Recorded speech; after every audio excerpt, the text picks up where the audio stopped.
ফিলিস্তিনের পাশে দাঁড়ানো আমাদের নৈতিক দায়িত্ব। স্ট্যান্ড ফর ফিলিস্তিন, ব্রেক দ্য সাইলেন্স, মুসলিম উম্মাহ মাস্ট ইউনিট। ফিলিস্তিনের জন্য মুসলিম বিশ্বকে এক হতে হবে। খুলনা বিশ্ববিদ্যালয়ের উপাচার্যের আহ্বান, মার্চ ফর ফিলিস্তিন। ইসরায়েলের আগ্রাসনে প্রতিদিন গাজা উপত্যকায় নিহত হচ্ছে শত শত নিরীহ মানুষ, ধ্বংস হয়ে যাচ্ছে মসজিদ, মাদ্রাসা, স্কুল, হাসপাতাল। এই বিভীষিকাময় পরিস্থিতির প্রতিবাদ জানিয়ে খুলনা বিশ্ববিদ্যালয়ে অনুষ্ঠিত হলো মার্চ ফর ফিলিস্তিন, এক আবেগঘন প্রতিবাদ সমাবেশ। সমাবেশে প্রধান অতিথি হিসেবে বক্তব্য দেন বিশ্ববিদ্যালয়ের উপাচার্য প্রফেসর ডক্টর মোহাম্মদ রেজাউল করিম। তিনি বলেন, ফিলিস্তিনের উপর চলমান ইসরায়েলি বর্বরতা বন্ধ করতে মুসলিম বিশ্বকে একসাথে হতে হবে।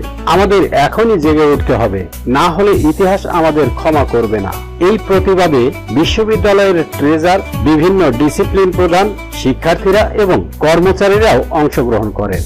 সমাবেশ শেষে শিক্ষার্থীরা র্যালি নিয়ে গাজা ও ফিলিস্তিনের নির্যাতিত মানুষের পক্ষে স্লোগান দেন। স্লোগান শেষে ফিলিস্তিন সহ সারা বিশ্বের নির্যাতিত মুসলমানদের জন্য বিশেষ দোয়ার আয়োজন করা হয়। বিশ্বের মুসলমানদের এখনই জেগে ওঠার সময়।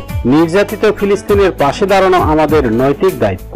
স্ট্যান্ড ফর ফিলিস্তিন, ব্রেক দ্য সাইলেন্স, মুসলিম উম্মাহ মাস্ট ইউনিট।